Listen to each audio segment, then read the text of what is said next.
At 2:13 in the morning, Dante Vercelli opens the vault beneath his estate and hands everything his wife ever built to the woman she already knew would destroy her. He doesn't hesitate. He doesn't look over his shoulder. He lifts the antique gold relic, 3 generations of Vercelli power, sealed inside that casing, and he places it in Vivienne Cross's hands like it's nothing. Like Serafina doesn't exist. Like 22 years of marriage can be folded up and slid into a drawer. Serafina watches from the dark at the top of the stairs.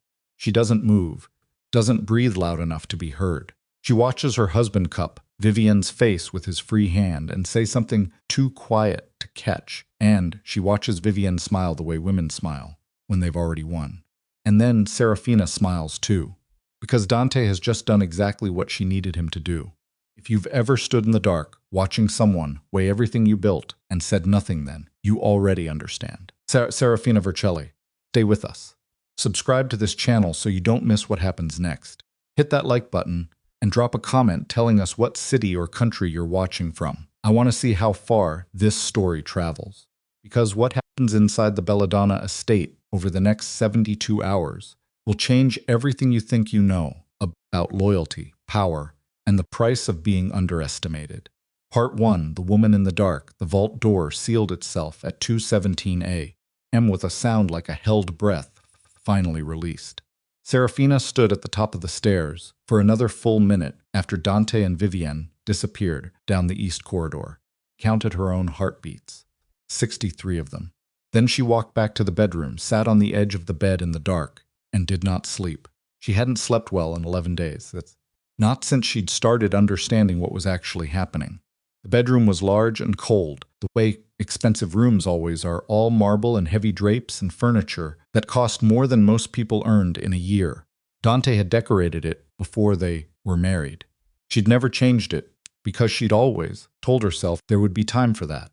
22 years later, she still slept surrounded by his taste, his choices, his version of what their life was supposed to look like. She sat with her hands folded in her lap and stared at the wall. The relic, 3 generations. Dante's grandfather had built it, not just cast the gold, but engineered it. There was a secondary mechanism inside the casing that almost nobody knew existed. Dante knew. His father had known. And now, apparently, Vivienne Cross knew because someone had told her exactly what to look for. That was the part that kept Serafina's mind running in circles at 3 in the morning. Not the betrayal. She'd made her peace with that piece of it, weeks ago, the night she'd found the hotel receipt folded into the lining of Dante's coat while she was sending it to the dry cleaner. She hadn't confronted him. She'd taken a photograph of it on her phone and put the coat back exactly as she'd found it, and gone downstairs and made herself a cup of tea and sat with the knowledge until it stopped feeling like a physical wound. Betrayal she could work with. What kept her up was the precision of it. Vivienne Cross hadn't simply appeared in Dante's orbit. She'd been placed there, the way you place a chess piece, carefully with a specific square in mind. Serafina rose before dawn, dressed without turning on the lights, and went to her study on the 3rd floor, the room Dante called her hobby room, which she'd always let him call that because it suited her that he underestimated what happened inside it. She locked the door, opened the false bottom of the center desk drawer, and removed a slim folder she'd been building for 3 weeks. Photographs, financial records, 2 handwritten timelines she'd drafted and redrafted until the chronology was clean. She spread everything across the desk and stood over it with a glass of cold water, reading it the way she'd learned. To read evidence, not looking for what she expected to find, but looking for what didn't fit. The first thing that didn't fit was the timeline. Vivienne Cross had come into Dante's life 14 months ago, introduced at a charity event by Salvatore Greco, who ran the waterfront operations and whom Dante trusted with enough of the organization's money to make him dangerous. That introduction had seemed organic, accidental, the way these things always seem when they're constructed by someone who knows what they're doing. But Serafina had spent 3 weeks tracing Vivienne's history backward, and what she'd found underneath the surface was a different woman entirely. 28 months before the charity event. 28, not 14, a woman named Carla Mende had been employed by a private intelligence brokerage, registered in 3 different countries under 3 different names. brokerage specialized in one thing: placing operatives inside closed organizations, criminal families, corporate cartels, private security firms. They would embed someone, sometimes for years, and extract whatever their client had paid for. Carla Mendez photograph, pulled from a 6-year-old professional directory before the brokerage had scrubbed its public records, matched Vivian Cross's face with enough fidelity to make Serafina's stomach drop the first time she'd seen it. She'd sat with that photograph for a long time, because it changed the shape of everything. Dante believed he'd fallen into an affair. He believed Vivienne was a woman who loved him, or at least wanted him, or at least found him useful. He believed the evidence that had recently surfaced, the financial transfers, the encrypted messages, the surveillance footage, was proof that his wife of 22 years had been stealing from the organization and feeding information to a rival family. He believed all of it because it had been designed for him specifically. Serafina closed the folder and pressed her palms flat against the desk. The evidence was too good. That was the tell, if you knew what you were looking for. In her experience, and she had more experience than Dante had ever given her credit for, evidence that appeared from nowhere and fit a narrative too perfectly was almost never accidental. Real guilt was messy. Real people made inconsistent errors. The financial transfers attributed to her were clean to the point of being surgical. The timestamps had no irregularities. The signatures were exact. Real forgers introduced small errors on purpose to make things look human. Whoever had built this case against her hadn't bothered, which meant one of two things: they were arrogant, or they were certain she'd never get the chance to examine it. She thought it was probably both. At 6 a.m, Dante came upstairs. She heard his footsteps in the hall. He'd always walked heavy on his heels, even when he was trying to be quiet, a habit she'd teased him about in the first years of their marriage. She heard him pause outside the study door. The knob didn't turn. After a moment, his footsteps moved on toward the master bedroom. She hadn't locked the door to keep him out. She'd locked it out of habit, but she noted that he hadn't knocked, and she filed that away too. The inner council met at 10 that morning in the main dining room, which Dante used for business when he wanted the setting to carry weight. Long table, 12 chairs, the family crest inlaid in the wood at the head. Serafina had always been permitted to attend these meetings. She'd been the one, in fact, who had restructured the accounting protocols 4 years ago when a mid-level lieutenant had been skimming. She'd found the discrepancy in 40 minutes when Dante's entire finance team had missed it for 8 months. She sat in her usual chair, 3 seats from the head of the table. Matteo Vane sat on Dante's right. He was 61 years old, thin in the way of men, who'd always used discipline as a personality, with close-cropped silver hair and the careful hands of someone who'd never needed to do his own violence. He'd been with Dante for 19 years. He'd been at their wedding. He'd stood in the hospital corridor the night. Serafina had lost the pregnancy, the only one they'd ever had, and he'd brought coffee, and said almost nothing, which was the correct thing to do, and she'd respected him for it. She watched him settle into his chairs now. He straightened his jacket. He placed his phone face down on the table. He caught her eye and nodded with the particular warmth he always showed her, and she nodded back. She thought, not yet. Dante entered last. He looked tired in a way he was trying to conceal, which made him look worse. He sat at the head of the table and spread his hands flat and looked at the people around him. And Serafina watched him do the inventory she'd seen him do 1,000 times, counting faces, reading rooms, deciding who was with him and who wasn't. His eyes moved over her like she wasn't there. "We have a problem," he said. He laid it out slowly and without drama, which was unlike him. Dante was a man who trusted his own instincts above everything, which meant he performed certainty even when he felt it. The methodical presentation of the evidence against her was itself a signal that someone had coached him on the delivery.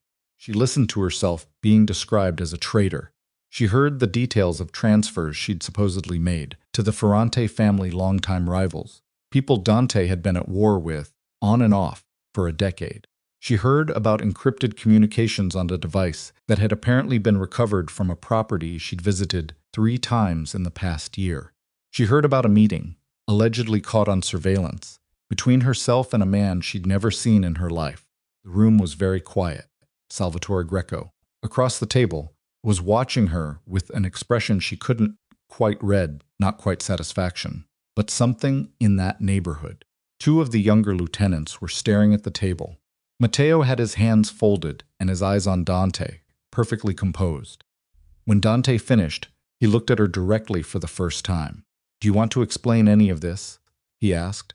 The question was almost gentle, which was the cruelest version of it. "No," she said. The word landed in the silence and sat there. Dante's jaw tightened.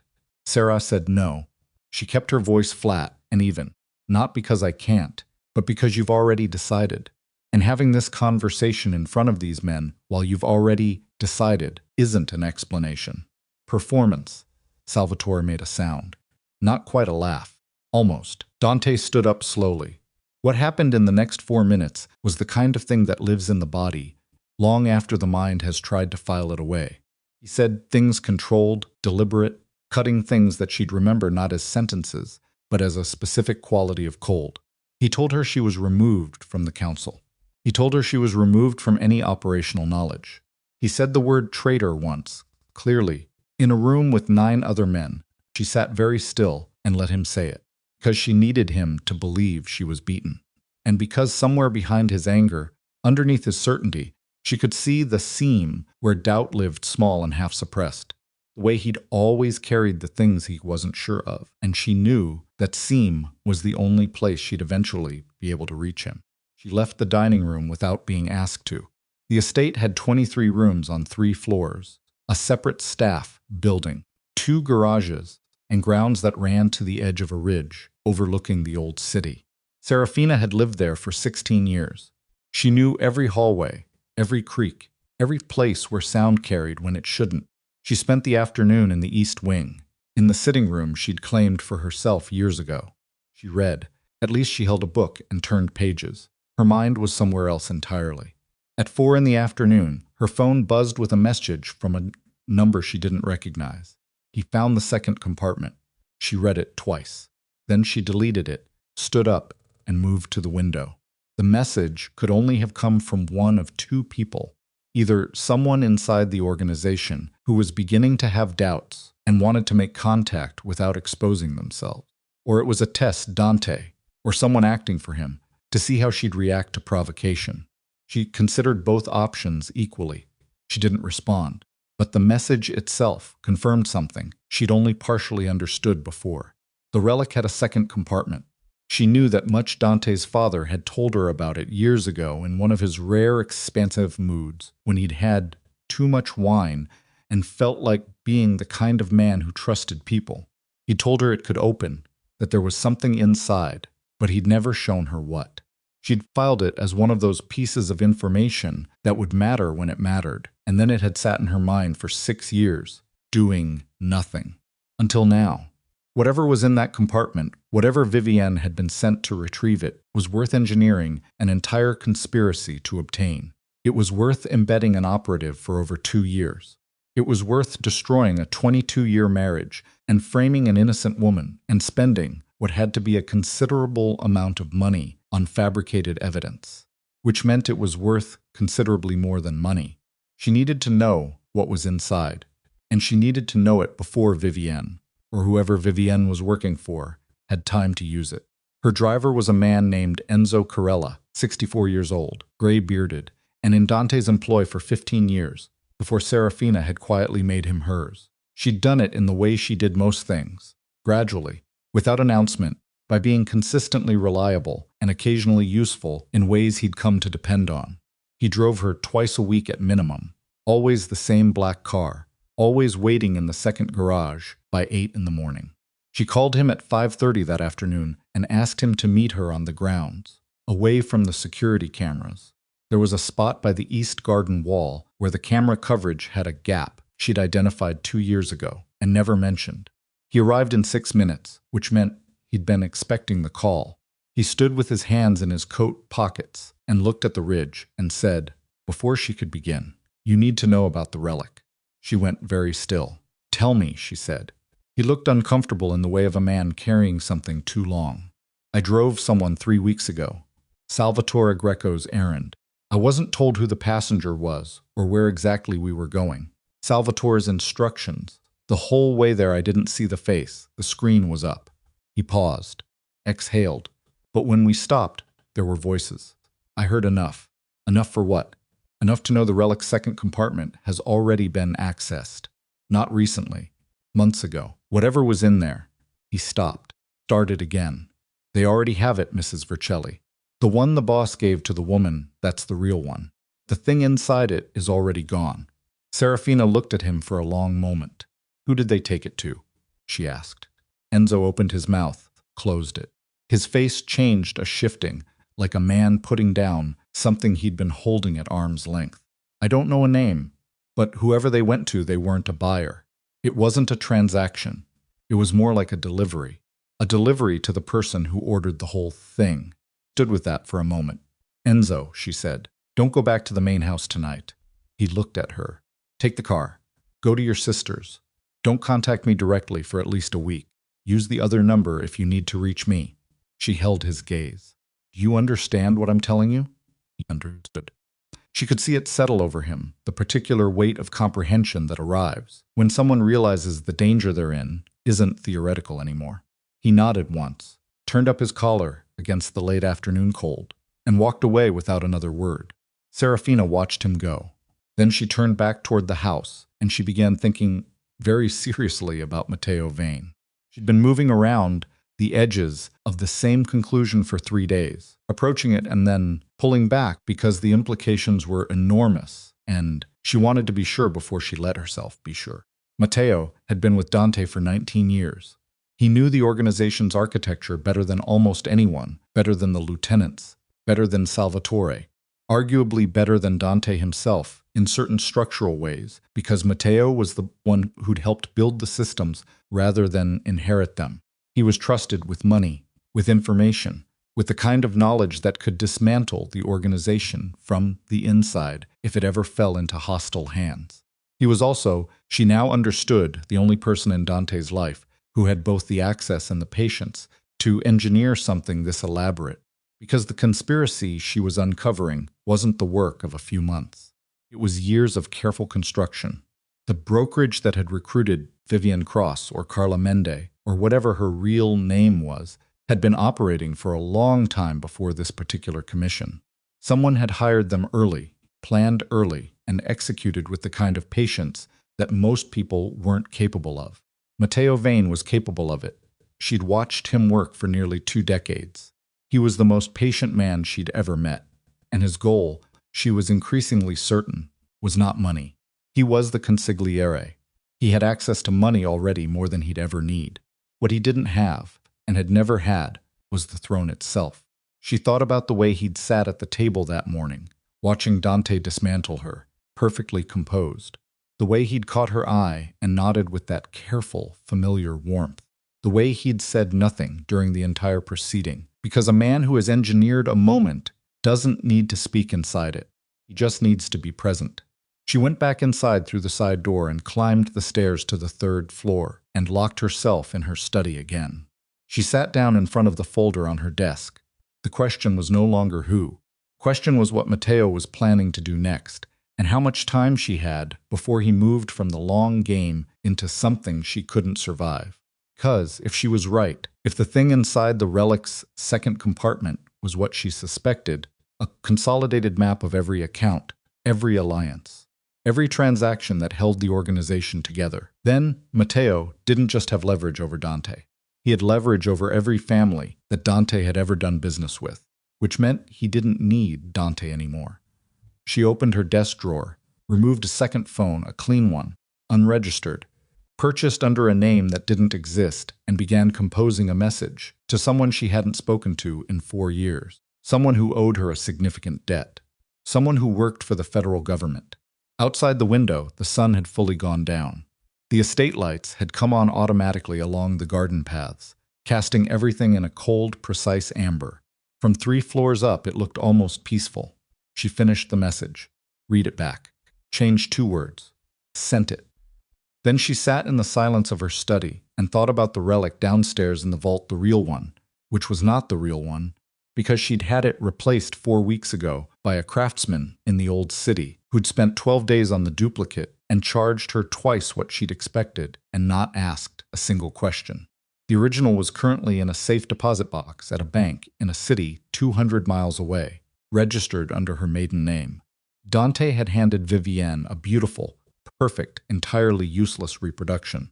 And now Serafina needed to decide the exact right moment to let him find out. She sat back in her chair, and in the quiet of the room, with the city glittering distantly beyond the ridge, she allowed herself, for the first time in 11 days, to feel something that wasn't calculation. It lasted about 30 seconds. Then she opened the folder again and went back to work. The message came back in 40 minutes.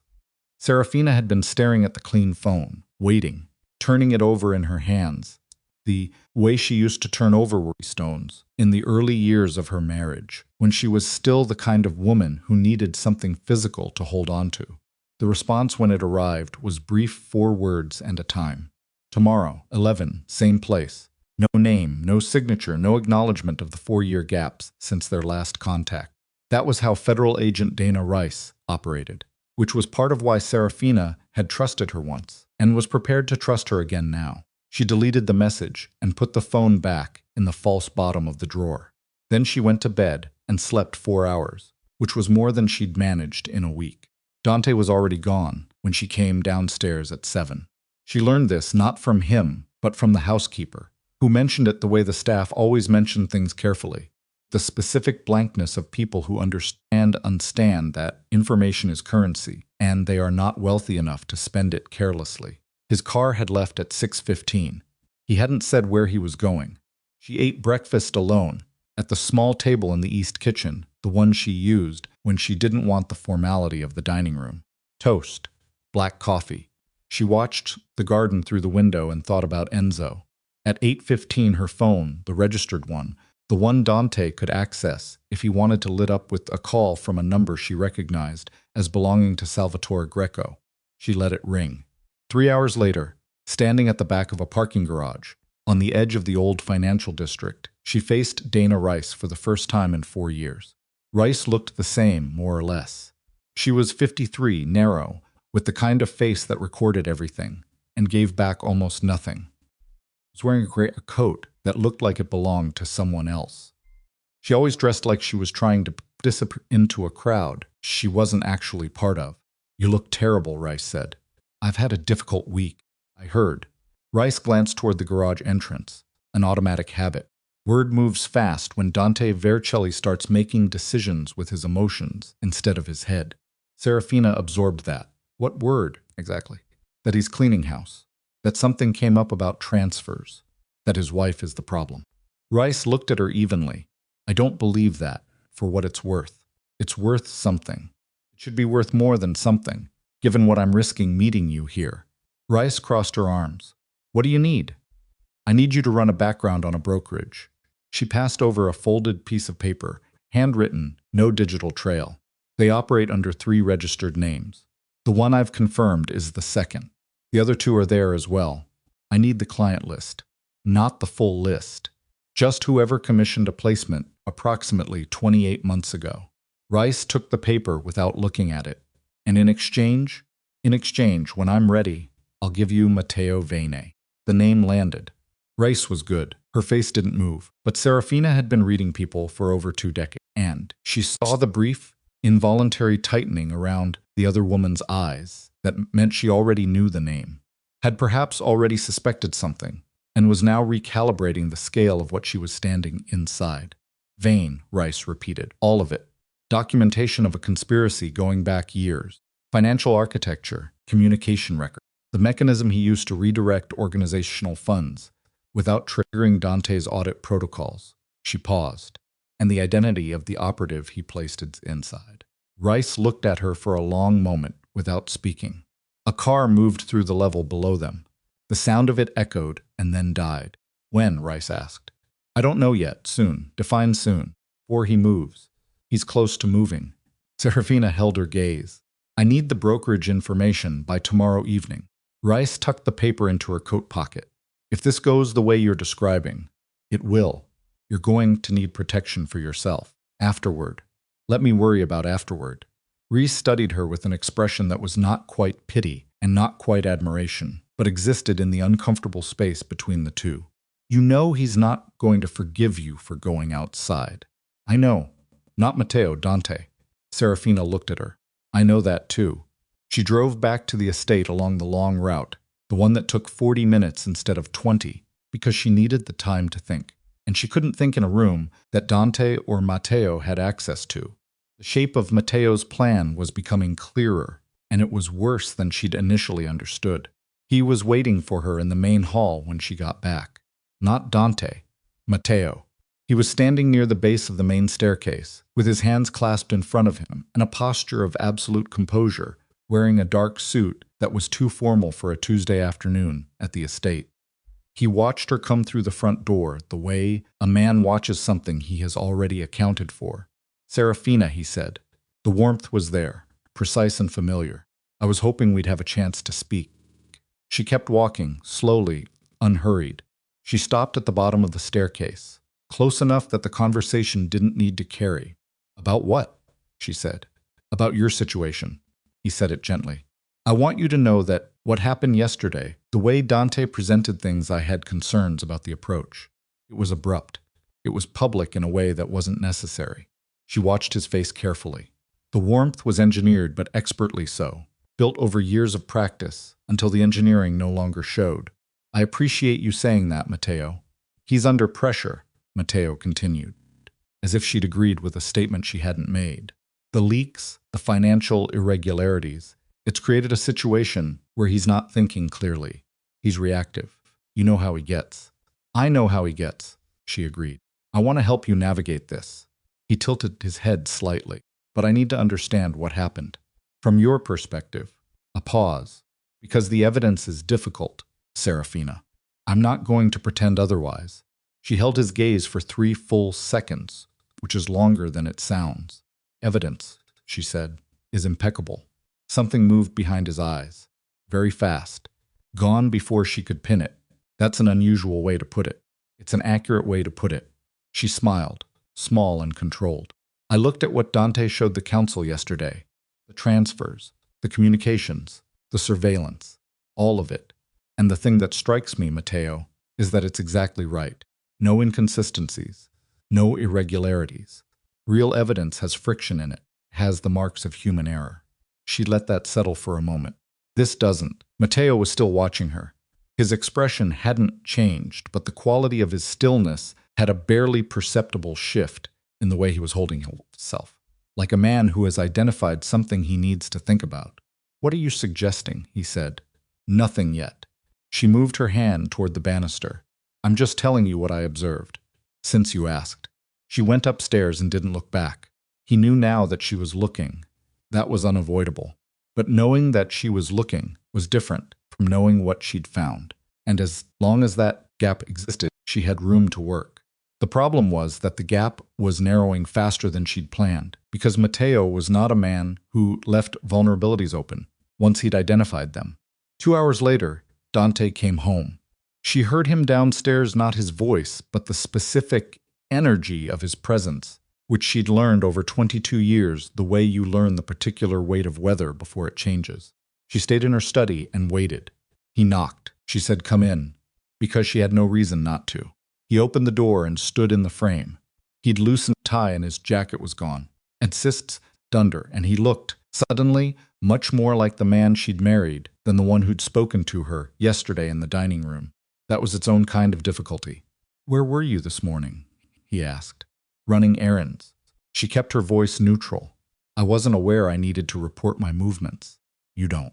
He came in and sat down across from her desk, which he never did. He always stood, always maintained the posture of someone with somewhere else to be. The fact that he sat told her this had cost him something to come here. He looked at the desk. The folder was closed, nothing visible. Yesterday was he stopped, pressed his mouth flat, started again. It needed to happen in front of the council. You understand that? Once the information came to me, I couldn't. I understand the mechanics of it, she said. That's not what I'm trying to say. Then say what you're trying to say, Dante. He looked at her then, directly, and the thing she saw center in his face was not certain. It was the exact seam she'd identified yesterday. Doubt. half suppressed, working behind his eyes like something trying to find a way out. "I don't know what I think," he said, which might have been the most honest thing he'd said to her in years. She held the moment. She could reach through it. She could tell him now some of it, enough to turn him, and maybe that would work. Or maybe Matteo would hear about it inside the hour and move faster than she was ready for. "I think," she said carefully, "that you should give yourself a few days before you make any further decisions." His jaw tightened. "The council is already. Let the council talk. They always talk." She met his eyes. "Give yourself a few days, Dante. That's all I'm asking."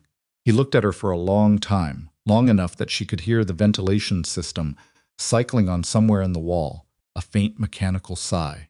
Then he got up and left without saying anything else. She sat in the silence after he'd gone and thought, 3 days. 4. If Matteo was managing Dante's urgency the way she suspected he was. After that, the pressure to act would become irresistible, and whatever window she had would close. Rice called at 9 the following evening on the clean phone. "The brokerage," she said. 28 months ago, 1 commission. The client was registered under a holding company in 2 jurisdictions. A pause. Trail gets creative after that. But the beneficial owner of the holding company traces to a private estate trust. The trust is administered by a law firm I know. And the law firm has 1 client I can put in contact with that estate. Serafina said Matteo Vene. "Matteo Vene," Rice confirmed. She closed her eyes. Just for a moment. "There's something else," Reese said. "The brokerage, they had a 2nd commission from the same client. 18 months ago. You know what that was for?" "Tell me." "Finding a driver. Specifically, someone already inside the Vercelli household staff." Serafina felt the cold arrive before the thought did. "Enzo," she said. "He's been on Vane's payroll since before your husband ever hired him. The whole time. Every conversation you've had with that man, Vane had a summary of within 24 hours. She sat perfectly still and absorbed the fact that the man she'd sent away to safety had been reporting everything to the person who was trying to destroy her. Every investigation she'd shared with him. Every move she'd telegraphed. Every piece of her thinking she'd laid out in those quiet conversations beside the garden wall. "Is he?" She stopped. "Is Enzo still?" "I don't know where he is," Rice said. "He dropped off the grid 2 days ago. Same day you sent him away." If Vane thinks Enzo has become unreliable, then Enzo is probably not having a good week, Rice said, with the particular flat economy of someone who has learned not to dress up bad news. "I'm sorry, Serafina." She pressed the heel of her hand against her sternum for a moment.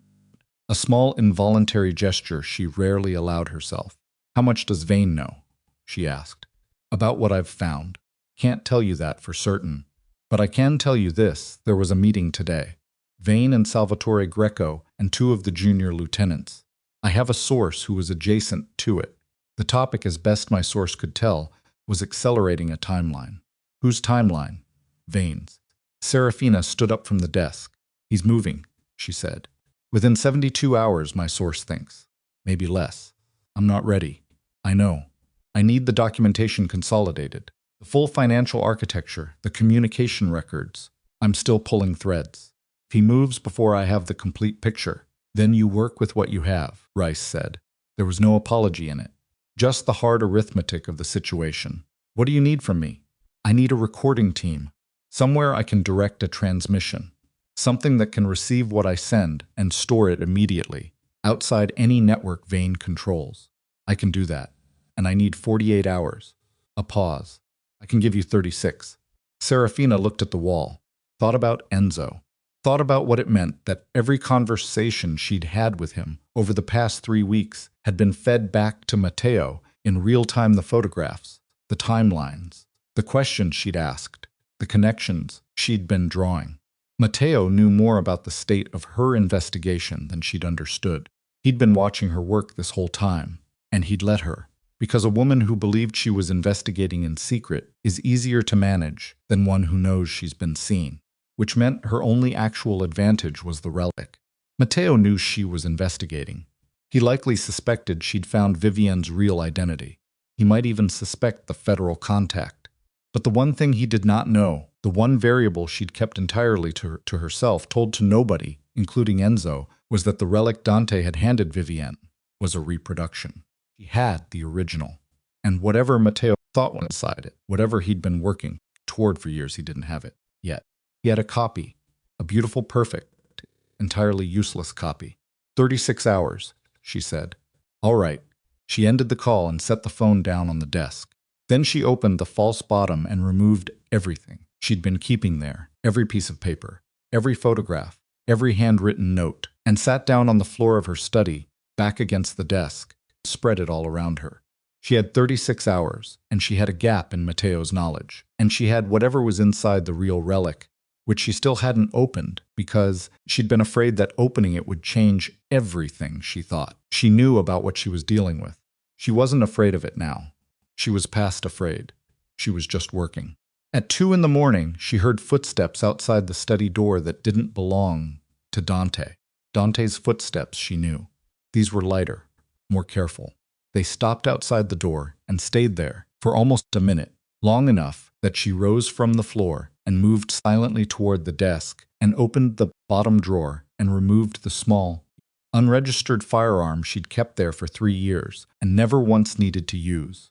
She stood behind the desk with the gun at her side and waited. Footsteps moved away. She stood there for another minute, listening, before she sat back down on the floor.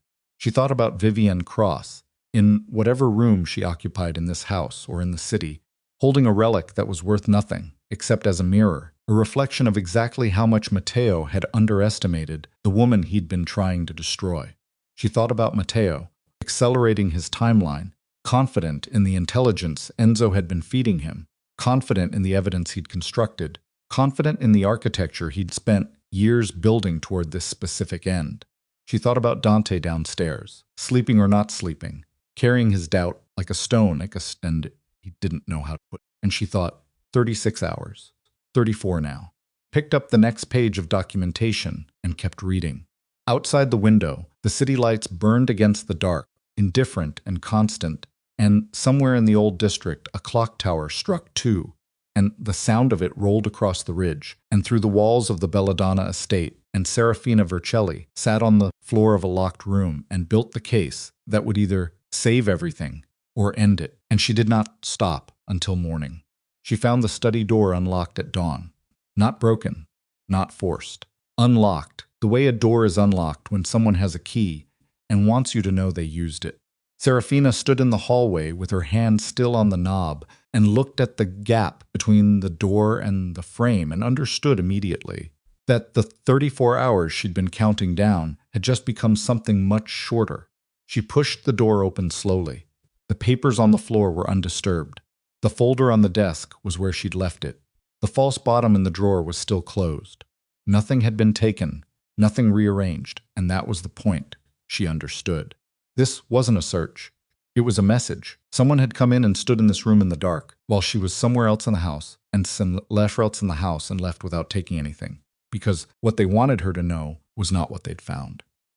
It was that they'd been here at all. She checked the false bottom. Clean phone was still there. The documentation was still there. The small firearm was still there. She sat down at the desk and pressed her hands flat against the surface and breathed through her nose for 30 seconds. Then she picked up the clean phone and called Reese.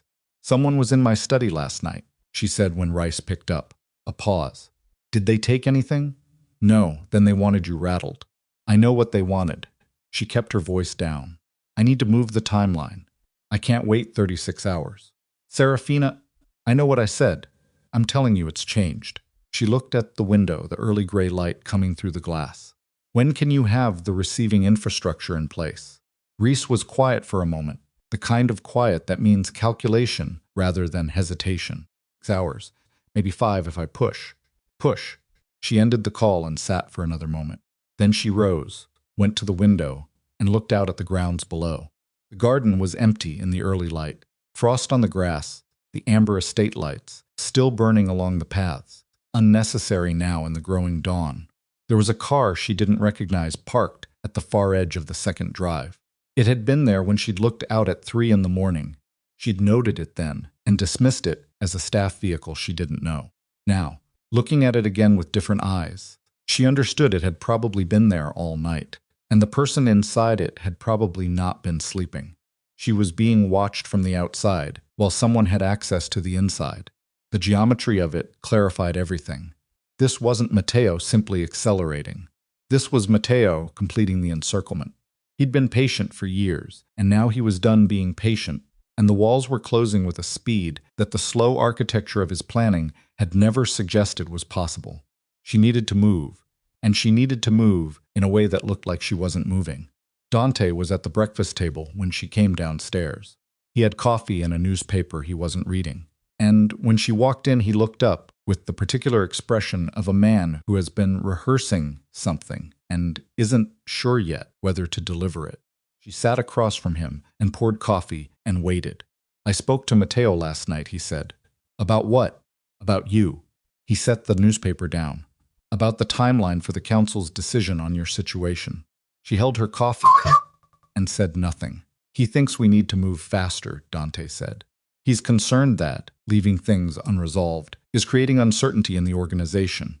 People are reading into the ambiguity. He thinks the longer we wait, the more it looks like you're reconsidering," she said. "Yes." She set her cup down. "And are you?" He looked at her. The seam was still there, the doubt still working behind his eyes. But there was something new alongside it now, a pressure, the kind that comes from outside, from accumulated voices, all pushing in the same direction. Matteo had been working on him. She could see the fingerprints of it in the particular way Dante was sitting, slightly forward, slightly braced, the posture of a man who has been told what he needs to do and is in the process of convincing himself he arrived at it, independently. "The council meets again this afternoon," he said. "I need to have a position by then." "What position?" He didn't answer that directly. He looked at the table instead, at his own hands, and she noticed he was wearing the signet ring his father had given him. He only wore it on days when he felt a weight of the organization on him specifically. "Is there anything you want to tell me?" he asked. "Before this afternoon. Anything that would change what I'm going to have to say." She thought about the relic. She thought about Rice, and the 5 hours, and the car at the end of the drive, and the unlocked door. She thought about what it would mean to lay it out for him here, at this table, over cooling coffee, before she had anything solid enough to serve Matteo's counter. "Not yet," she said. His jaw tightened. "Serafina." "I said not yet." She met his eyes. "I am asking you for 4 hours. I am asking you to delay the council meeting by 4 hours, on whatever pretext you choose, and I am asking you to trust me for exactly that long." "Trust you." He said it not as an accusation, but as a word he was examining, turning over, testing the weight of. "Yes." He looked at her for a long time. Then he stood up, took his coffee, and walked out of the kitchen without answering. She sat with her hands around her cup and stared at the table and thought. That either bought her 4 hours or it bought her nothing at all. Vivian Cross occupied a suite of rooms in the estate's west wing, a temporary arrangement that had somehow solidified over the past 3 months into something that felt permanent, the way certain arrangements do when nobody with authority wants to be the one to address them. Serafina had avoided that wing deliberately. She went there now. She knocked twice, clearly, not tentatively. The door opened after a long pause. Vivian was in a silk robe, barefoot, her dark hair loose, and she looked at Serafina with an expression that moved through several things, very fast surprise, calculation, a brief flash of something that might have been alarm before settling into a careful blankness that was itself a kind of performance. "Serafina," she said, "no title, no Mrs. Vercelli." That told her something. "I need 5 minutes," Serafina said. "Inside, not in the hallway." Vivian stepped back. The room was large and impersonal, the way guest rooms become when someone has inhabited them long enough to make them comfortable, but not long enough to make them theirs. Breakfast tray on the table, mostly untouched. The antique gold relic on the mantelpiece, displayed as if it were a decoration, which struck Serafina as either very deliberate or very careless. She looked at it for a moment. "You can look at it," Vivian said, watching her. "It's not going to tell you anything you don't already know." Serafina turned away from the relic and looked at Vivienne instead. "How long have you worked for Matteo Veni?" The blankness held for exactly 2 seconds. Then something shifted in Vivienne's face, not a confession, but the thing before a confession, the moment when a person recognizes that the conversation they've been dreading has finally arrived. "I don't know what you're Vivian. Serafina kept her voice flat and level. I know about the brokerage. I know about Carla Mende. I know about the commission 28 months ago, and the holding company and the estate trust. She paused. I know everything except the one thing I'm asking you to tell me, which is, does Matteo plan to keep you alive after today? The silence that followed was the loudest thing in the room. Vivienne looked at her. Whatever performance, she'd been maintaining the warmth, the confidence, the assured positioning of a woman who had won all of it, had gone very still, the way water goes still just before it's disturbed. Why are you asking me that? She said quietly. Because I think you've already asked yourself the same question, and I think the answer is scaring you. Serafina didn't move closer. She kept the distance deliberate, gave the woman room. You were useful for placing the relic. You were useful for providing evidence against me. You were useful for occupying Dante's attention while the real work happened around him. What are you useful for now? Vivienne looked away. Her jaw worked once, a small involuntary movement. He's meeting with someone tonight, she said barely above a whisper. He thinks I don't know. I have a contact in his security detail, someone who's been feeding me pieces, not much, but enough. She stopped.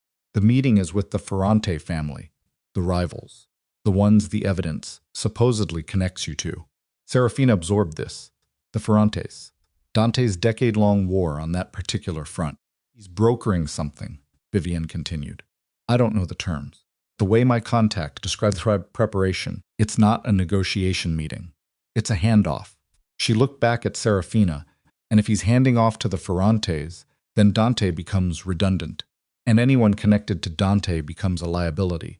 A pause, thinner than paper, including me. Serafina stood in the information and felt the shape of it rearrange everything she'd understood about Matteo's endgame. Not just Dante's throne, the Ferrantes. He was going to use what was inside the relic's second compartment, the consolidated map of accounts, alliances, every financial nerve in the organization, to broker a takeover, not just internal, a merger. The Ferrante family absorbing the Vercelli operation with Mattensteo installed as the architect of the new structure, indispensable to both sides, because he was the only one who understood the full architecture. It was more elegant and more terrible than she'd imagined. The meeting tonight, she said. Where? I don't know the location. Can your contact find out? Vivienne hesitated. The hesitation had a specific quality, not ignorance, but the calculation of someone weighing the cost of further exposure against the cost of doing nothing. Maybe, she said. I need to know by 3 this afternoon. Serafina turned toward the door. And Vivienne, she stopped with her hand on the frame. The relic on your mantelpiece. What about it? She turned and looked at the woman directly. Keep it safe. Don't let it leave this room. She held Vivienne's eyes. It matters that Matteo believes you still have it. She left without explaining further. The information from Vivienne's contact came through at 2:47 in the afternoon. A warehouse near the southern port, former cold storage, currently registered to a logistics company that didn't exist at the address listed. The meeting was set for 10 that night. Serafina forwarded the location to Reese from the clean phone, and then sat for 3 minutes doing nothing at all, which was the closest thing to rest she was going to get. At 3:15, she heard the council convening downstairs. Dante had not delayed it. Of course he hadn't. She'd known, somewhere under the hope of it, that he wouldn't. Pressure from Matteo was too well constructed, too insistent, and Dante's particular pride, the pride of a man who believes that appearing decisive is the same as being decisive, would make waiting feel like weakness, and weakness feel like death. She heard the voices through the floor, the low registers of it, not the words. She stood up, picked up the folder, and walked out of her study. She walked downstairs. She didn't knock on the dining room door. She opened it. 9 men at the long table, Dante at the head, Matteo on his right, Salvatore across from Matteo. The younger lieutenants ranged along the sides. Every head turned when she came in. She walked to the foot of the table and set the folder down and opened it. I have 3 minutes, she said to the room. I'm not asking for more than that. Dante's face was difficult. This meeting is closed, I know. Give me 3 minutes, and then I'll leave, and you can finish. She looked at him directly. 3 minutes, Dante. The room held itself very still. Matteo's face was composed. The warmth dialed up slightly, the posture of a man who is confident enough to tolerate an interruption. She spread 3 pages of documentation on the table. Financial transfers, she said. Not mine. These were originated from accounts managed through a holding company in 2 jurisdictions. She pointed without touching the pages. Beneficial owner of the holding company is the Vane Family Estate Trust, administered by a law firm that I will name if anyone in this room wants to verify it independently. She looked at the faces around the table, the younger ones with eyes going wide, Salvatore's face gone very still, Matteo watching her with that careful composure. The transfers represent approximately $4 million moved out of this organization over the past 18 months, routed through 3 intermediary accounts, and ultimately deposited in accounts controlled by Matteo Vane. So she looked at Dante. He was looking at the documents. In addition, she said, the woman currently residing in this house under the name Vivienne Cross was placed inside this organization by a private intelligence brokerage operating under the commission of the same estate trust. She paused. She was not placed here for the reason you believe. She was placed here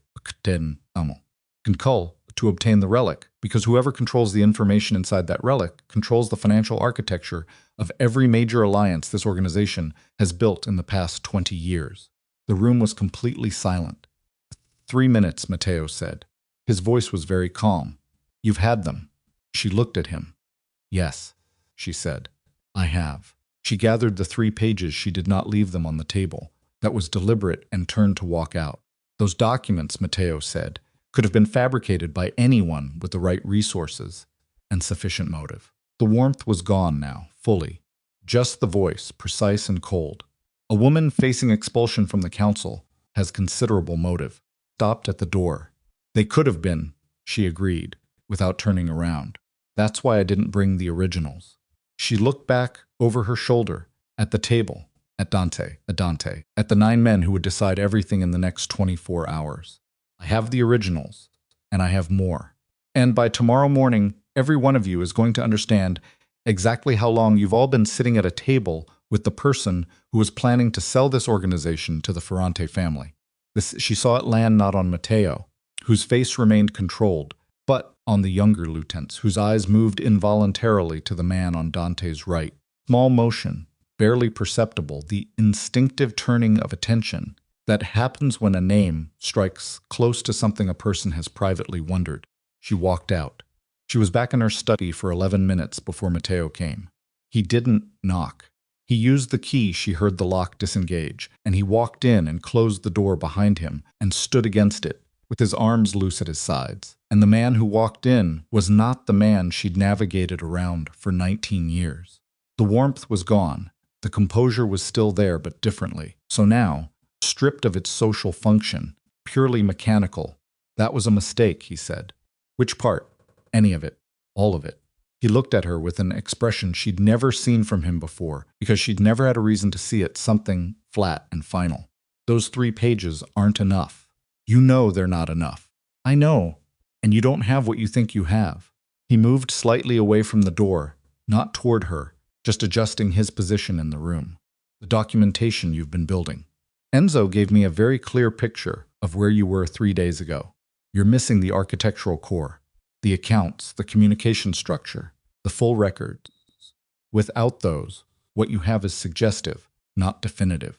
She held his gaze, and I know, he continued, that you went outside. The federal contact, Dana Rice. He said the name without inflection, as a fact he'd been holding comfortably for some time. That was always a possibility I accounted for. The documentation you can provide investigation from what you currently have does not constitute enough for an actionable case, not at the scale required to move against me specifically. She stood with her hands at her sides and let him talk. Here's what happens now, Matteo said. You leave this house tonight. Not formally, no scene, no drama, nothing that forces Dante into a corner before I'm ready to move. You leave voluntarily with a small settlement that I will structure through channels that don't require Dante's direct authorization, and you disappear from this particular situation permanently. He paused. That is the only option I'm presenting. She looked at him for a long moment. And if I don't? She said. He let the question sit. He didn't answer it with words. He didn't need to. Matteo, she said, You made two mistakes. He waited, patient even now, because patience was simply what he was. First, she said, was Enzo. You put him close to me so long ago that you stopped thinking of him as an active asset. You let him run on autopilot, which means you got reports from him about where I was 3 days ago. But you didn't get a report from 4 days ago, when I had a conversation with him that I didn't have in the garden, didn't have anywhere near a camera or a phone or any place your system could capture. She watched his face. A small thing happened there, barely. The architectural core you think I'm missing, I've had it for 6 days. I've had it since the morning Enzo told me where the backup records were stored. In a conversation that took place in my car on a route your surveillance doesn't cover. Before I sent him away, Matteo was very still. The second mistake, she said, was the relic. She reached into the false bottom of the desk drawer and removed a small gold object smaller than the relic on Vivienne's mantelpiece. Because this was not the full relic, but rather the secondary mechanism that had been housed inside its hidden compartment. The piece that Matteo had believed was either already in his possession through Vivienne or still inaccessible. She held it up so he could see it clearly. You had Vivienne take the relic so she could access the second compartment, she said. What you don't know is that I accessed it first. 6 weeks ago, I removed this piece and replaced the compartment and resealed it. She set it on the desk between them. Vivienne has been holding a relic that hasn't contained anything useful since before you put your plan into motion. The silence in the room was of a quality she'd never heard before. Matteo looked at the mechanism on the desk. When he looked back up at her, the composure was still there, but it was doing different work. Now it was the composure of a man deciding, in real time, how to respond to a situation that has departed from every scenario he'd prepared for. You're bluffing, he said. I'm not. If you had the core documentation, and you had that mechanism, you'd have moved against me already. I moved against you 11 minutes ago, in front of the full council, with 3 pages that proved nothing individually, with 3 pages that planted a question in 9 men's minds, including your boss, that you now have to answer. She held his gaze. You came up here to make me disappear quietly, because if I stay, and if I keep talking, even without the complete picture, the doubt accumulates. And you know better than anyone what accumulated doubt does to an organization. He looked at her. She could see him working through it, the real calculation, the one that mattered, the cost-benefit of the next move. The meeting tonight, she said. The Ferrantes. 10 o'clock. His face changed. Fully finally, a crack running through the composure that she'd never seen before, because this was the piece he had not accounted for, could not have accounted for, because the only person who knew about it was Vivienne, and Vivienne had not been on his list of variables that could turn. She watched him understand that. You have until 9 o'clock tonight, she said, to do what I'm about to ask you to do. You're not in a position to. I am in exactly that position. She did not raise her voice. She kept it level and clean and precise. You're going to call Dante. Right now this afternoon. You're going to tell him you need to speak with him privately before the council reconvenes. And you're going to sit down with him. And you're going to tell him that you've been reviewing the evidence against me and you have concerns about its origins. She paused. That's all. That's the first step. That's all I'm asking for tonight. And if I do that, he said slowly, what do you give me? I give you until 9 o'clock to decide whether you want what comes next to happen in a room with Dante, where you might have some influence over the outcome, or in a federal building at midnight, where you'll have none. He stood in the room, and she stood in the room, and the space between them was approximately 6 feet and an entire 20-year architecture of deception. And she watched him make the calculation she'd known he'd have to make. Eventually, the one that came down to a very simple question about which version of loss was survivable. His hand moved to his phone. She thought, there it is. And then the door opened behind him. Dante stood in the frame. He had his jacket on, and his eyes were hard and fixed, and he was looking not at her but at Matteo, and in his right hand, hanging at his side with the specific tension of something he hadn't decided yet whether to use, was the gun he always carried and almost never showed. Matteo, he said, just the name, nothing else. And Serafina looked at her husband's face and understood that somewhere between her walking out of the dining room and this moment Dante Vercelli had stopped waiting to be sure.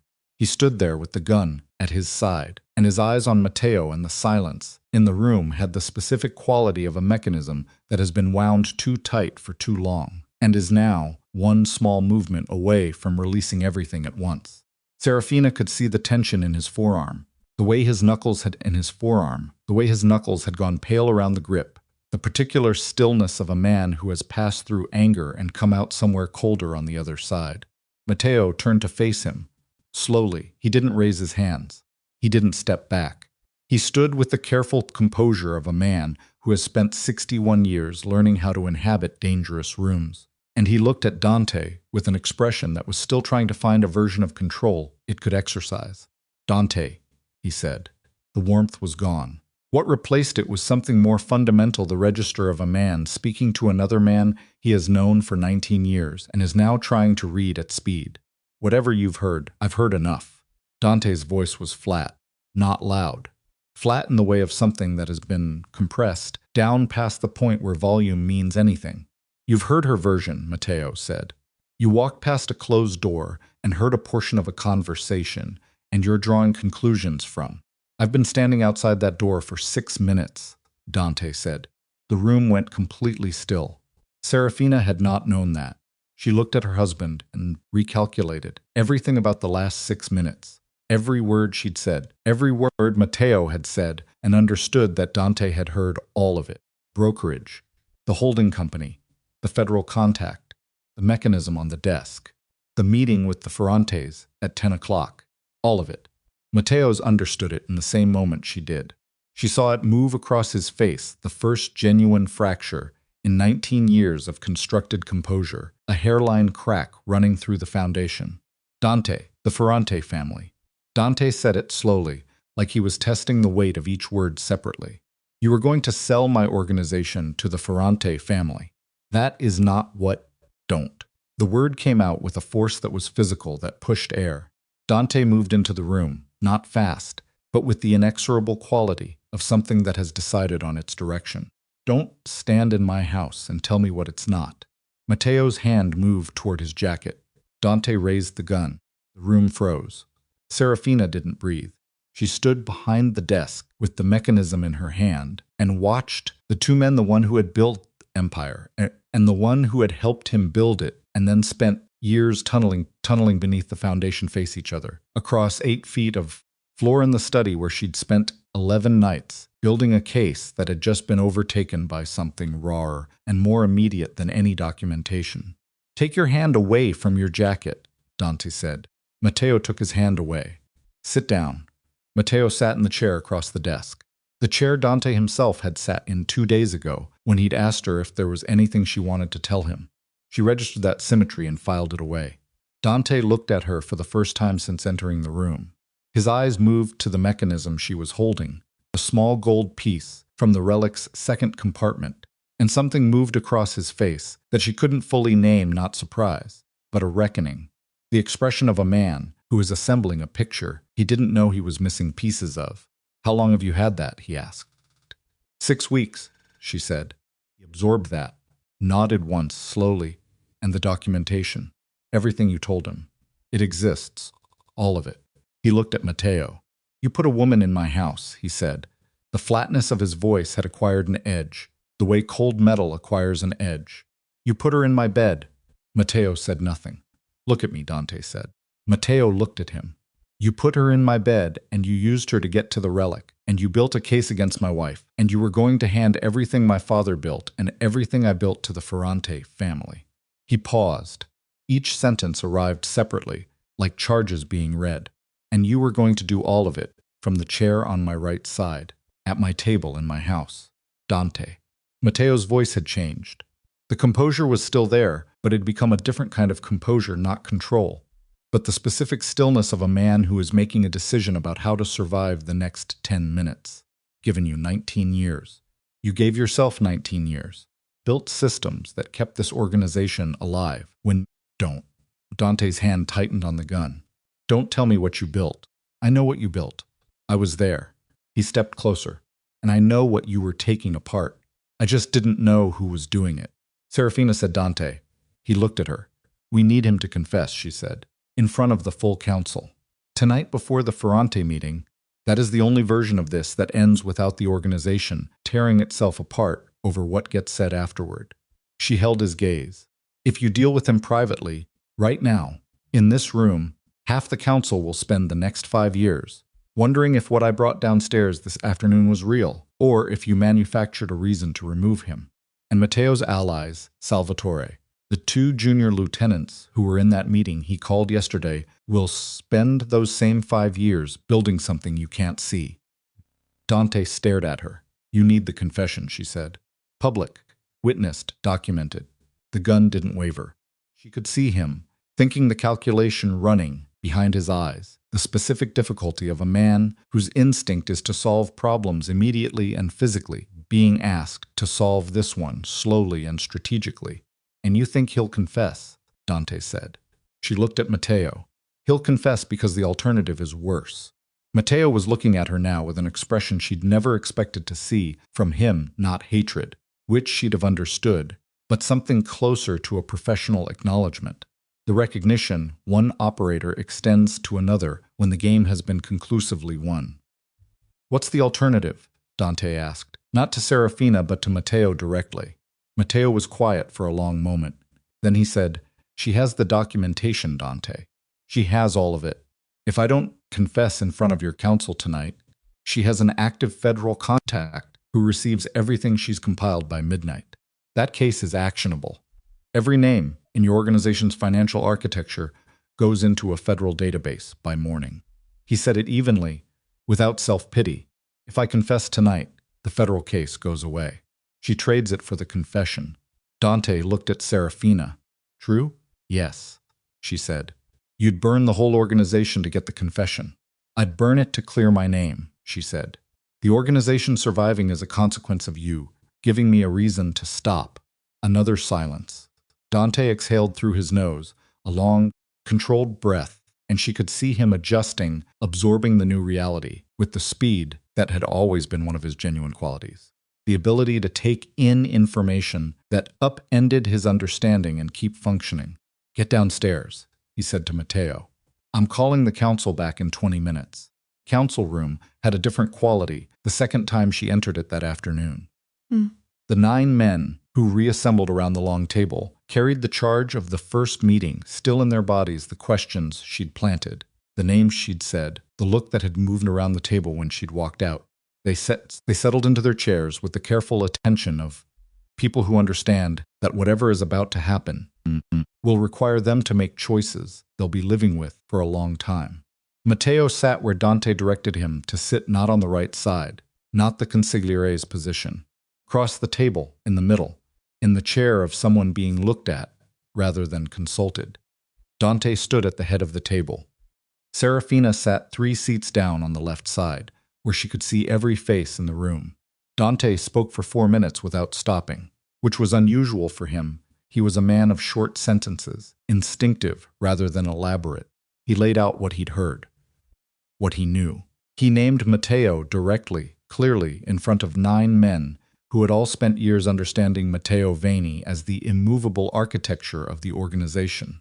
She watched the faces shift as Dante spoke confusion first, then the particular focused attention of men recalibrating their understanding of their own situation. Then something harder, something that lived close to fear. When Dante finished, the room was silent. He looked at Matteo. Is any part of what I just described inaccurate? Matteo looked at the table. For a long moment he said nothing, and Serafina counted her heartbeats. 1, 2, 3, and thought, if he denies it now, everything unravels differently, and there is no clean path through what follows. No, Matteo said. None of it is inaccurate. The intake of breath around the table was audible. Salvatore Greco pushed back slightly in his chair, an involuntary physical response, the body registering something the mind is still catching up to. One of the junior lieutenants pressed both hands flat on the table. Nobody spoke. The brokerage, Dante said. Vivian Cross. Yes. The transfers. Yes, the Ferrante meeting tonight. Matteo looked up, then directly at Dante.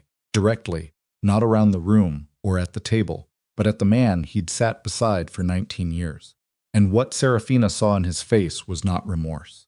It was something older and more complicated the expression of a man who made a choice that he has not regretted until this specific moment, and is now navigating the novel experience of regret, arriving at the exact same time as consequence. Yes, he said. Why? Dante asked. Just that one word. Matteo breathed in slowly. Because you would never have given it to me. Given you what? Any of it. The words came without drama, without elevation. Just as fact. I built the systems. I designed the architecture. I ran the intelligence, and I structured the alliances, and I held the pieces together every time you made a decision from your gut rather than your head, and the pieces wanted to fly apart. He paused. For 19 years, Dante. And the chair I sat in was always the second chair. That's the chair I gave you. That's the chair you gave me, Matteo agreed. And I should have been satisfied with it. He didn't look away. I wasn't. Serafina left the council room at 7:43. While Dante was still working through the operational implications with the lieutenants who among Matteo's known contacts needed to be managed. What the Ferrantes would do when nobody arrived at the port warehouse at 10. How the organization's internal communication would be structured going forward without the man who had managed it for nearly 2 decades. She went upstairs. She went to the West Wing. Vivian's door was ajar when she reached it, which was not how she'd left it, and not how Vivian would have left it. She pushed it open with one hand and stood in the frame. The room was empty. The breakfast tray was still on the table. The robe Vivian had been wearing was across the back of a chair. The relic reproduction was gone from the mantelpiece.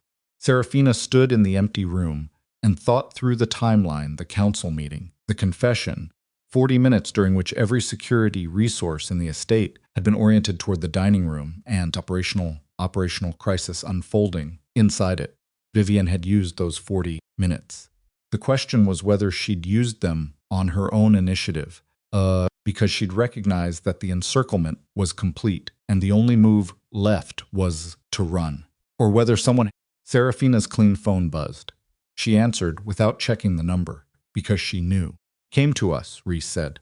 She walked into a federal office 40 minutes ago with the relic reproduction and a full account of Matteo Vane's operation, including her own role.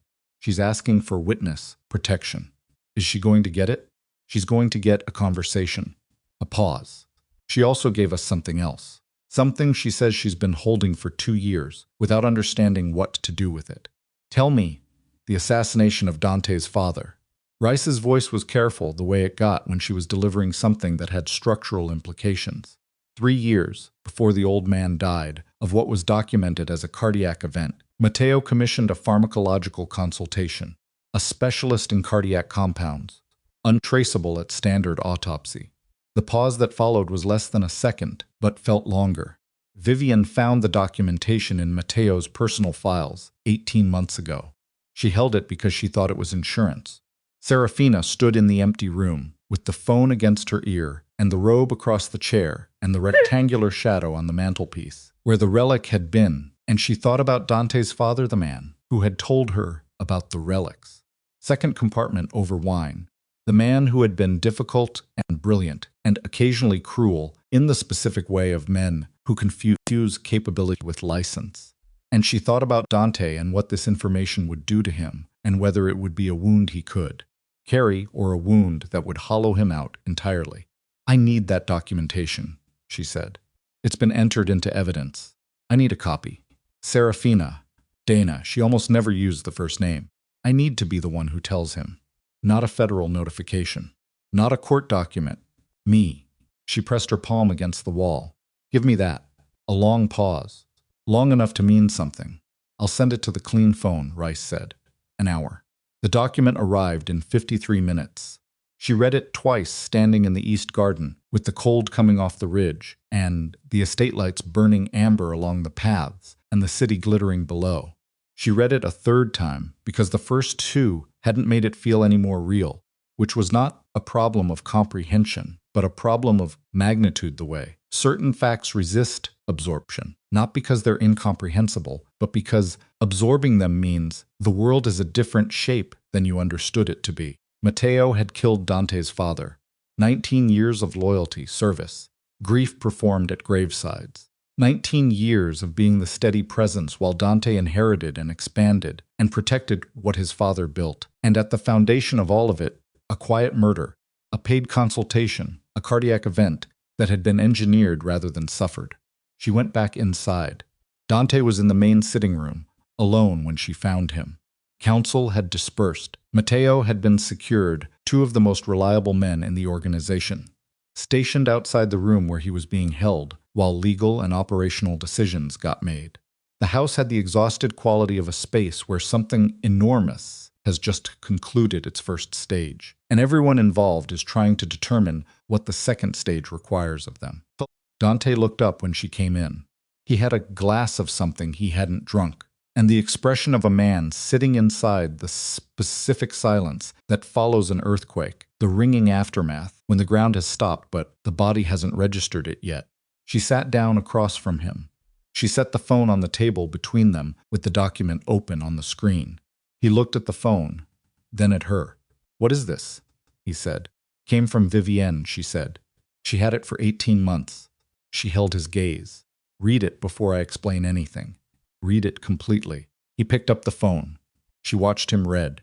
She watched his face go very still in the particular way of a man who is not allowing himself to react until he has finished, because allowing a reaction before completion means the reaction controls the comprehension rather than the other way around. But he read slowly. She counted the seconds not deliberately, just because the mind needs something to do when it is waiting for a detonation it knows is coming. He set the phone down. He sat for a long time without speaking. "Matteo," he said finally, "not a question, not an accusation, just the name." "Yes." He stood up. He moved to the window. He stood with his back to her and one hand against the glass, and she watched his shoulders, the specific tension in them, the way they rose with an inhale and didn't fall the way they should, the body holding something too large for a normal exhale. "He was there," Dante said, "at the hospital. He was there the whole night. He sat in that corridor with me for 6 hours. I know. He brought coffee." His voice had taken on the strange quality of a man, narrating a memory in real time, not for her benefit, but because the narration is the only way to hold it far enough away from himself to survive it.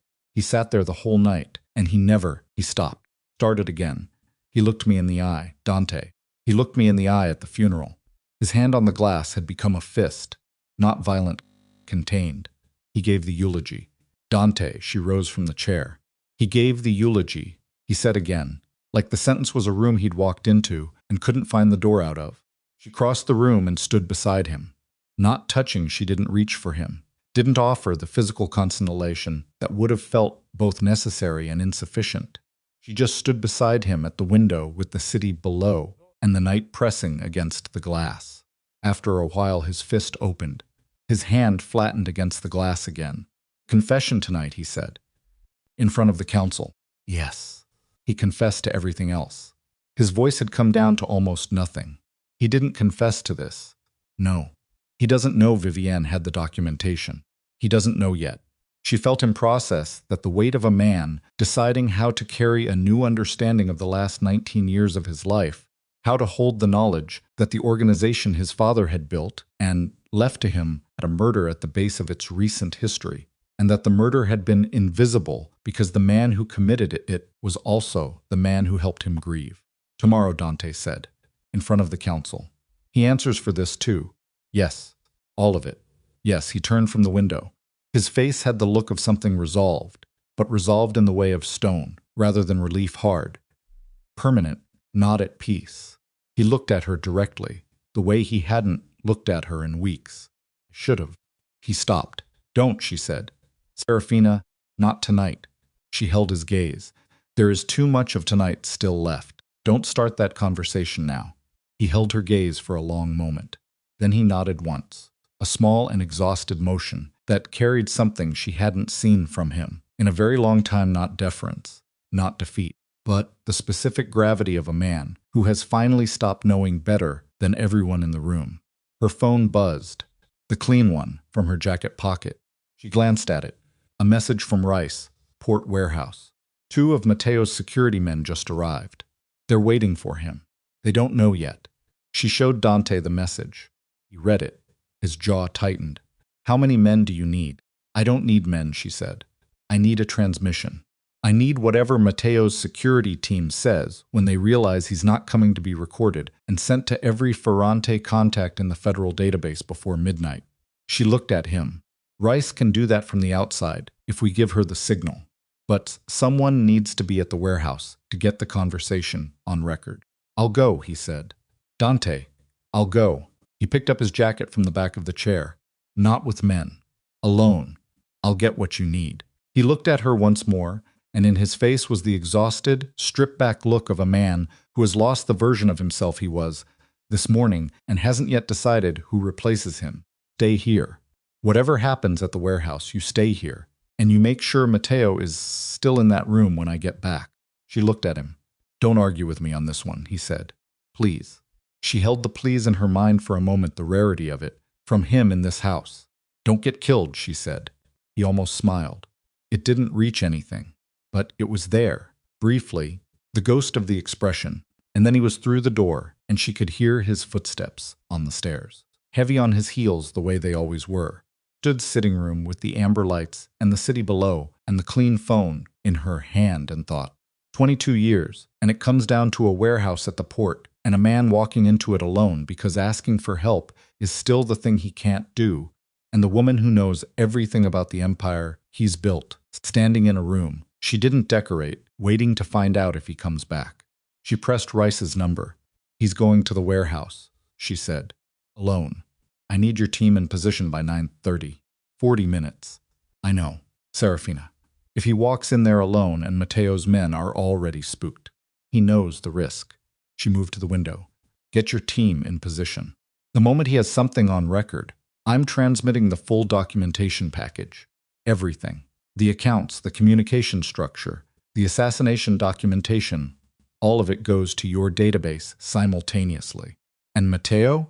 She looked toward the door, toward the corridor, where Mateo Vane was currently sitting in a guarded room, waiting to learn what his next hour would look like. Teo, she said, is going to tell us one more thing before this night is over. She ended the call and walked out of the sitting room and down the corridor and stopped outside the guarded door and looked at the two men stationed there. I need 5 minutes with him, she said. The older of the two men looked uncertain. 5 minutes, she said. Then you come back in. He stepped aside. She opened the door.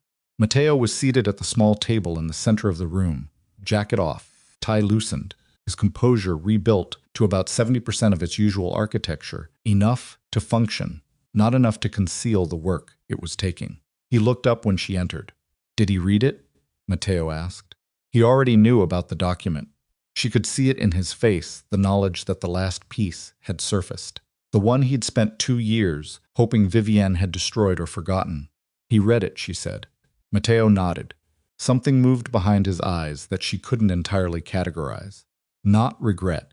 Closer to the acknowledgement of a debt that has finally been called in.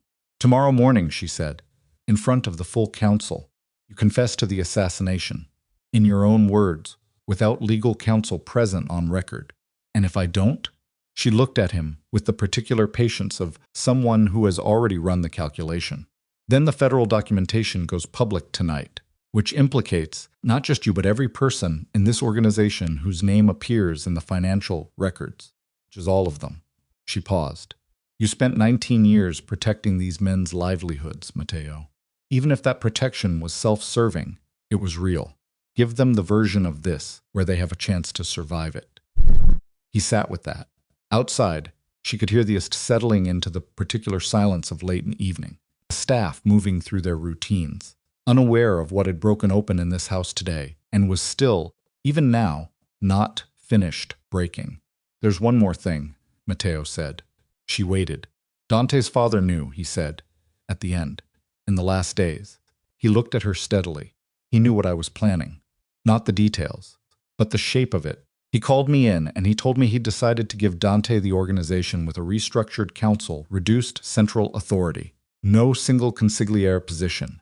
Power distributed. His voice remained even throughout. The flat recitation of a man, telling the truth, because concealment no longer serves any function. He was going to dismantle the chair I was going to inherit. The night before he announced it, he stopped. That's why. Serafina stood in the information. Does that change anything for you? He asked. Not with hope, just a genuine question. She thought about it honestly. No, she said. But it changes the shape of the story. He nodded. I know. She left him there and walked back down the corridor and picked up her phone and stood by the window and waited for Dante to call from the warehouse. And the minutes moved away. Minutes do. When you are waiting for something you cannot control, slowly, with an almost physical weight, each one arriving and then receding like the sound of footsteps that might or might not be getting closer. At 9:47, the phone rang. The phone rang at 9:47, and she answered before the second tone finished. I have it, Dante said. His voice was level, but she could hear underneath it the specific texture of a man who has been running on adrenaline for 3 hours and is now operating on the far side of it, where everything feels both sharp and distant simultaneously. She could hear wind in the background, cold air, the ambient sound of the Port District water against pilings, something mechanical cycling in the middle distance. Are you hurt? She asked. A pause that lasted exactly long enough to mean something. No, Dante. I said no. A breath. One of Mateo's men recognized me before I could get the recording started. We had a disagreement. How bad? I'm standing up. That's the relevant part. Another breath, slightly shorter than the first. Rice has the recording. I got enough. Both men identified themselves, confirmed the Ferrante meeting, referenced Mateo by name and by what he'd promised them. A pause. It's enough. Get away from the warehouse, she said. Right now. Go to the car and drive. I know how to leave a location, Serafina.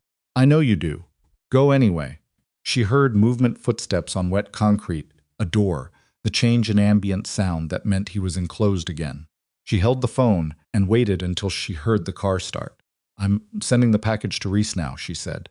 Do it. She switched to the clean phone, opened the encrypted file she'd been building for 11 days, and transmitted it to the secure federal address Rice had given her. The file contained everything: the brokerage documentation, the holding company records, the financial transfer architecture, the communication logs she'd reconstructed from the backup records Enzo had inadvertently directed her toward, and the pharmacological consultation documentation that connected Mateo to the death of Dante's father. 3 years of a man's meticulous treachery compressed into a file that took 40 seconds to transmit. She watched the transmission complete. Then she sat down on the edge of the bed. Then she sat down and bruised to a room she'd slept badly in for 11 nights, and pressed her hands against her knees, and breathed. 10:03 in the evening. Rice called at 10:41. Package received and verified, she said. We're filing tonight. Mateo Vane will be formally charged by morning. The assassination charge alone carries enough weight to hold him indefinitely while we build the broader case. A pause. The Ferrante contacts at the warehouse are already in custody. The 2 men Dante dealt with my team arrived within 6 minutes of his call. Both are in federal hands. And Dante? He's on his way back to you. He declined medical attention, for what it's worth, which, I'm sure, surprises you not at all. Rice's voice had taken on the particular dry quality it got when she was trying to cushion something with function. The organization's financial records are now part of a federal database. That creates exposure for a lot of people. Serafina. I know. Including your husband. I know that too. He's going to face a process. It won't be immediate. The federal focus right now is Vane, and the cooperation implicit in tonight's warehouse recording will carry weight. But it's not going away. I know, she said, for the 3rd time. You built a very complete case, Rice said, and there was something in her voice that wasn't quite admiration but was in the same neighborhood. Complete enough that there's no managing the edges of it. Covers everything. That was the intention. A pause. I know it was. I just want to make sure you understood going in what complete meant for everyone inside those records. Dana. She kept her voice even. I understood. After she ended the call, she stayed where she was for a while, in the quiet of the room, listening to the house. The 2 men she'd stationed outside Mateo's door were still there. She could hear the occasional shift of weight, the low murmur of a brief exchange. Somewhere on the floor below, the housekeeper was moving through the last routines of the evening. The estate had settled into the bone-deep quiet of a place where everything has changed, but the walls haven't caught up yet. She thought about what complete meant. The records implicated the organization's entire financial structure. Every lieutenant, every operation, every alliance that had generated revenue through methods that couldn't survive federal scrutiny. Dante would face the process Reese had described not immediately, not fatally, but persistently, a slow institutional pressure that doesn't announce itself with drama, but reshapes everything it touches over time. She had known this when she'd built the case. She had built it anyway, because the alternative, a partial case, a managed exposure, documentation with the most damaging elements withheld. To protect the organization would have been the kind of compromise that Matteo could eventually find a seam in and pull apart. She had built it complete, because incomplete things don't hold. Dante would understand that, or he would learn to understand it, or he wouldn't, and that would be its own kind of answer to a question she'd been living with for 22 years. Came through the door at 11:15. He had a cut along his left cheekbone that someone had pressed a cloth to and not properly cleaned, and his jacket was gone, and he moved with the careful deliberateness of a man managing something in his body that he's decided not to acknowledge out loud. She was in the main sitting room when he came in, standing near the window, and she watched him cross the room and lower himself into the chair he always used, and put his head back and close his eyes. She went to the kitchen. She came back with a bowl of warm water and a cloth and a small kit she kept in the first aid drawer, and she sat across from him and waited until he opened his eyes. "You don't have to," he said. "I know." She leaned forward and began cleaning the cut, kept still. It was deep enough to need closing properly, but not deep enough to require anything she couldn't manage temporarily.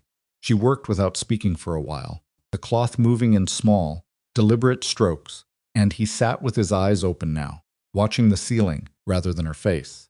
"How bad is the rib?" she asked. A silence. "Probably cracked." "Probably. I've had worse." "I know you have." She pressed the edges of the cut together with butterfly closures from the kit, 3 of them spaced evenly. "You need a doctor in the morning."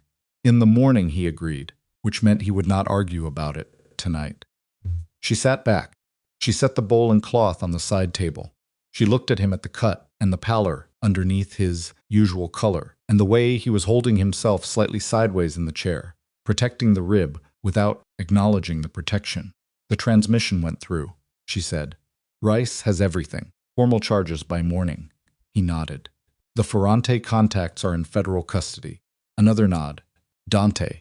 She waited until he looked at her directly. "The records I transmitted, they're complete. The full financial architecture. All of it." He held her gaze for a moment. Then he looked away. Toward the window, toward the city lights that had been burning out there all night. "Indifferent and constant." "Figured," he said. "You understand what that means." "I understand what it means." He wasn't angry. That was the thing she'd expected. Anger had prepared herself for it. The specific hot fury of a man who has been simultaneously saved and exposed by the same action. But what she saw instead was something much more tired and much more honest. "You built the case you needed to build. You built it to hold." He paused. "I know how you work. You never gave me credit for it." "No," he said, "I didn't." The room was quiet around them. Outside, the night had gotten colder, the city lights blurred slightly by ground fog coming off the ridge. The estate lights along the garden paths burned their usual amber. The house was almost entirely still. "Your father," she said. He didn't respond immediately. His jaw tightened once, a small involuntary movement, and then he breathed out slowly. "What Matteo told me before I left his reason." "Matteo told you?" "Yes." She held his gaze when he looked at her. "Your father knew what Matteo was planning. He was going to restructure the council, distribute the authority, eliminate the consigliere position." Dante was very still. "The night before he announced it," she said. She watched him process this, not the fact of the murder, which he'd had hours to begin absorbing, but this particular dimension of it, the knowledge that his father had seen it coming, had moved to prevent it, had been killed the night before the prevention took effect. She watched Dante's face move through several things. She didn't have names for grief, rage, something that looked almost like pride for the father who had read the room correctly, even at the end, and then go still again. The stillness of a man putting something in the place where it will have to live permanently. "He should have told me," Dante said. Maybe he thought he had time. "He should have told me." She didn't argue with that. It was true. and it was also irrelevant. And sometimes both things are equally real, and there's nothing to be done with them except let them exist side by side. Tomorrow morning, she said. The full council. Matteo confesses to the assassination on record before federal agents arrived to take him. She paused. He agreed. Tonight before you came back. Dante looked at her. He agreed. Yes. Why? Because I asked him to think about the men in that council room, the ones who've been inside his systems without knowing it. She held his gaze. And because I think he's tired. I think he's been carrying this for 19 years. And the carrying of it has cost him something he didn't budget for. Dante was quiet for a moment. That's almost sympathetic. It's not sympathy. It's just accurate. She folded her hands in her lap. Understanding what someone did and why they did it isn't the same as forgiving it. He looked at her. The look lasted long enough to mean something, not the quick inventory he'd been running on her since the night he'd stood in the dining room and called her a traitor in front of 9 men. But something slower and more deliberate, the look of a man trying to see something he's been looking at from the wrong angle for a long time. I called you a traitor, he said. You did. In front of the council. Yes. He pressed his mouth flat. I'm going to have to say something about that. Publicly. Yes, she said again. You are. He nodded, a small motion that cost him something in the rib. His breath caught briefly and then evened out. I'll do it tomorrow. Before Matteo. That's the right order, she said. The morning council began at 9. Matteo was brought in by the 2 men who'd held his door through the night.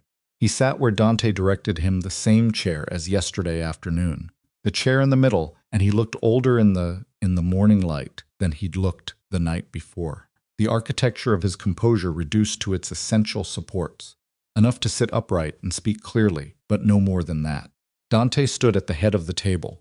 He spoke first about Serafina. He did it plainly, without elaboration, in the direct declarative sentences he used when something mattered enough that he didn't trust himself to be more complex about it. He said that the evidence presented against her had been fabricated. He said that her removal from the council had been an error of judgment he was correcting. Now, formally, in front of the same men who had witnessed it. He said the word mistake, applied to himself, without qualifying it. The room was quiet. Serafina sat in her usual chair, 3 seats from the head, and looked at the table and felt the weight of the words move through the room and settle. Then Dante looked at Matteo. What followed took 41 minutes. Matteo confessed with the same precision he'd brought to everything else in his professional life, methodically, completely, in the ordered sequence of a man who has decided that if he's going to do this, then he's going to do it correctly. He began with the brokerage and Vivienne's recruitment. He moved through the fabricated evidence, naming each element, explaining the construction. He described the financial transfers, the routing architecture, the Ferrante negotiation, and what he'd promised them and what he'd expected to receive in return. He described the relic and the secondary mechanisms, and what the contents of that compartment would have given him complete operational control of the organization's financial nervous system, leverage over every family that had ever done business with the Vercellus. And then he described the death of Dante's father. He did not look at Dante while he described it. He looked at the table, at his own hands, at the specific grain of the wood in front of him. He used clinical language, pharmacological compound, cardiac event, administered during a routine consultation, and the clinical language made it worse rather than better, the way precise language about terrible things always does. When he finished, the room was silent, in a way that had its own physical quality, like pressure.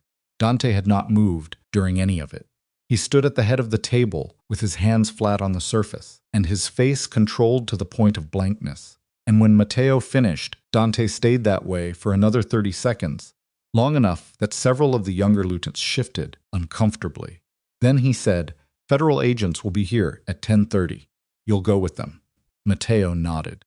"The organization," Dante said, speaking now to the full room, "is going to be restructured. Consigliere position is eliminated. Council authority is distributed. No single person holds the central intelligence function. Those changes take effect immediately."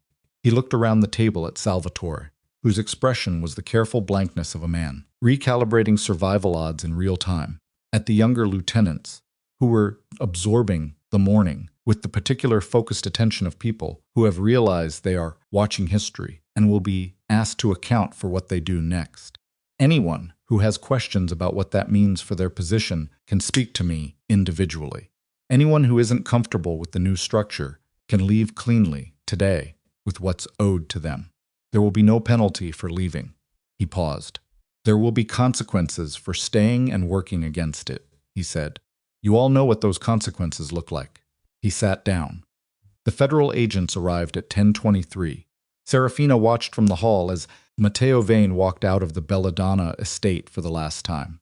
Between two agents who moved with the practiced efficiency of people for whom this particular choreography is entirely routine. He was wearing the same suit he'd worn the day before, the dark formal one, and his hands were in front of him, and his posture was, even now, almost entirely composed. The door he stopped. He turned and he looked at her. He held his gaze. He nodded once the same nod he'd given her 100 times, across 19 years of council meetings and dinners, and the ordinary machinery of a life lived inside the same complicated world. The nod that had always meant, acknowledged, understood, filed. She didn't nod back. He walked out. 2 weeks passed. The organization began its restructuring with the particular grinding slowness of large systems forced to change their own architecture while still operating painful, inefficient, and necessary. Salvatore Greco accepted the new structure and his reduced but clearly defined role within it, because Salvatore was fundamentally a pragmatist, and pragmatists adjust. The two junior lieutenants who had attended Matteo's private meeting also adjusted, more slowly, with more visible discomfort, which Dante noted and Serafina noted, and which would shape how much operational information flowed in their direction going forward. The federal process Rice had described began its slow institutional crawl. Lawyers arrived. Documents were requested and produced. Certain operations were quietly wound down. Certain assets restructured through channels that existed precisely for this kind of navigation. It was not comfortable, and it was not quick, and it was not, in any honest sense, a resolution. It was the beginning of a long reckoning that would take years to fully shape itself. Serafina sat in on every meeting where she was needed, and some where she wasn't, and nobody at the table suggested she shouldn't be there. Dana Rice called on the 17th day. Vivian Cross, she said, or Carla Mende. The identity question is still being worked out legally. A pause. She's being processed for witness protection. Her testimony has been useful, more complete than we expected. What did she give you? Everything she knew. The full scope of Matteo's operation, including names and dates going back further than your documentation covered. She also gave us the specialist he used for the Vercelli patriarch. We're working on charges for that individual separately. A pause. She asked about you. Serafina was quiet for a moment. What did she ask? Whether you'd agreed to the witness protection arrangement. She seemed, I don't know. Not apologetic exactly. Aware, maybe, that what she did had a cost. It did, Serafina said. She wanted you to know that she didn't know about the assassination when she took the commission. Found out 18 months in. She kept the documentation because she was afraid of what Matteo would do if she moved against him and failed. Serafina sat with that. I believe her, she said finally. I thought you might. That doesn't change what she did. No, Rice agreed. It doesn't change any of it. It just adds another layer. She thought about Vivian in that suite of rooms, holding the reproduction relic on the mantelpiece like a decoration, drinking cold tea and carrying 18 months of dangerous knowledge, and the specific terror of someone who has learned too much and has no clean way out. Didn't excuse anything. But she'd meant what she'd said to Race. She believed it. The woman she'd spoken to in that room had not been performing fear. She'd been inside it. Tell her I heard her, Serafina said. That's all. On the 23rd day, Dante came to her study in the late afternoon. He knocked this time. He waited. He came in when she said to, and he sat in the chair across the desk. His second time in that chair, she noted, and he put a small object on the desk between them. The family relic, not the reproduction. The original which she had returned from the safe deposit box the week before, and which Dante had received, without comment, examining it briefly, and then setting it on the mantelpiece in the Mainzine sitting room where it had lived for years. She'd noted that he'd moved it, and now it was here. On the desk between them, in the late afternoon light. "I want you to have it," he said. She looked at the relic, then at him. "No," she said. He'd expected that, she thought. Or something like it. He didn't react with surprise. He sat with the word for a moment, turning it over. "Belongs to the family," she said. "You are the family. You've been the family." He paused. "More than I have lately." "Don't say it like that. It's true. It might be true, and also be the wrong reason to give me a 3-generation heirloom." She held his gaze. "Put it back on the mantelpiece. It belongs there. Not in my possession, specifically. Not as a symbol of whatever you think this would be a symbol of." He looked at the relic on the desk. "What would you want it to be a symbol of?" "I don't want it to be a symbol of anything," she said. "I want it to be an object. Gold and machinery and family history. Something that sits in a room and doesn't carry meaning unless someone assigns it." He was quiet. "Power wasn't the problem," she said. "It was never the problem." She held his gaze. "Trust was the problem, and you can't fix that with an object." He looked at her. The silence between them had a different quality than the silences of the past 3 weeks. Those had been working. Silences, operational, filled with the business of reconstruction. This one was personal, in a way that neither of them had made room for, yet, in the daily machinery of managing consequence. "I know," he said. "I know it's not fixable with an object." "Then why did you bring it here?" He was quiet for a moment. "Then, because I didn't know what else to bring. And I needed to come." She looked at him across the desk, across the relic, across 22 years of a marriage that had been built and damaged and built differently and damaged again, and was now in the process of being understood more honestly than it had been in a very long time. His face had the look of a man who has been stripped of several layers of himself in quick succession, and is still in the process of determining what's underneath. "Stay," she said. "We'll have dinner. We'll talk about the restructuring. We'll talk about the federal timeline and what Rice told me last week." She paused. "We'll talk about the other things too, eventually. Not tonight, probably, but eventually." He nodded, reached out and picked up the relic. He held it for a moment, the weight of it in his hands. "What's left in the second compartment?" he asked. "After you removed the mechanism?" "Nothing," she said. "It's empty." He looked at the relic. "Good," he said.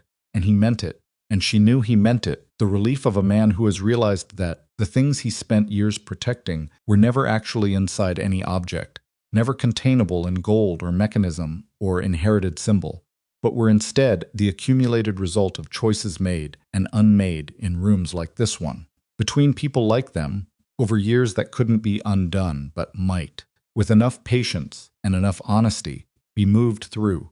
He set the relic on the edge of her desk, not in the center. On the edge, between the desk and the air, between her space and the room beyond. She left it there. On the 31st day, she walked through the main hall and saw that someone had placed the relic inside, a glass case mounted on the wall beside the main staircase. Small case, simply framed, positioned at eye level. No plaque, no inscription, no explanation of what it was or what it had survived. She stood in front of it for a moment. She thought about the night it had been opened in the vault at 2:13 in the morning and handed to the wrong woman by a man who believed he was the most powerful person in the room. She thought about the craftsman in the old city who had spent 12 days building a reproduction for a client who hadn't explained why she needed it. She thought about Enzo, whose full story she'd eventually pieced together, found alive, as it happened, in a town 300 miles away where Matteo's reach didn't extend, having made a choice in the final week that had been neither fully loyal nor fully treacherous, but something messier and more human than either. She thought about Matteo, in federal custody, who would spend the remainder of a considerable legal process, counting for 19 years, of patient construction. And she thought about the particular kind of loss that comes with seeing someone clearly only after they've become unreachable. The loss, not of a person you loved, but of a version of a person you'd believed in, which is a different kind of grief, and no less real. Thought about Vivian Cross, or Carla Mende, who was somewhere in the federal protection system under a name that Serafina would never know, starting the process of becoming whoever she actually was when nobody was paying her to be someone else. Serafina hoped she managed it, not with warmth, exactly. With the particular unsentimental wish that someone who has been instrumentalized for long enough might eventually find out what they want when nobody's watching. She looked at the relic behind the glass. It caught the light from the hall, the amber estate lights, always burning at this hour, the same light that had been burning the night this had all begun. It sat in the case without drama, without the weight of what had been housed inside it, just gold and history and the quiet that comes after enormous noise. She heard Dante's footsteps on the floor above, crossing toward the stairs, heavy on his heels, the way he'd always walked, the way she'd been hearing him walk for 22 years. She moved toward the kitchen. Behind her, the relic sat in its case and caught the light and held it, and the house moved around it in the ordinary rhythms of a place where people are learning, slowly and imperfectly, how to continue. 6 weeks after the night everything broke open, the Belladonna estate felt different in a way that was difficult to articulate, but impossible to ignore. Not quieter. If anything, there was more movement through the halls now. More people, more meetings. The restructured council, requiring a different kind of operational density than Matteo's centralized architecture had ever needed. But underneath the activity, there was a quality that hadn't been present before. Something closer to honesty. The particular atmosphere of a place where the performance has finally stopped, and what's left is just the actual thing, imperfect and unadorned. Serafina toasted it first in small ways. The housekeeper, who had spent 15 years offering information with careful blankness, now spoke directly when spoken to. The younger lieutenants who came through for council meetings made eye contact with her in the hall rather than navigating around her presence. These were minor adjustments, barely measurable. But she'd spent 22 years in rooms where she was underestimated, and she recognized the opposite when it arrived. She didn't make much of it. She just noted it and moved on. The federal process took the shape. Rights had predicted slow, persistent, reshaping everything it touched without announcing itself dramatically. Certain operations were closed. Certain partnerships were dissolved. Certain names inside the financial records faced their own accounting, separate from Dante's, in proceedings that moved through the system with the institutional patience of things that have no deadline except thoroughness. Dante met with federal attorneys 4 times in the first 6 weeks. Serafina sat beside him at 3 of those meetings.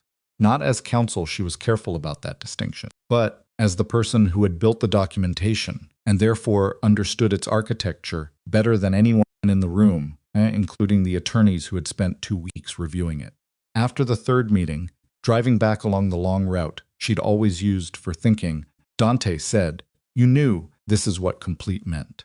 When you built it." "Yes," she said. "For me specifically. For everyone inside the records. Including you." He looked out the window at the passing city. "You did it anyway. I did it anyway." He was quiet for a moment. The city moved past. That was he stopped. Started again. "I don't know if I would have." "I know you don't know," she said. "That's part of why I did."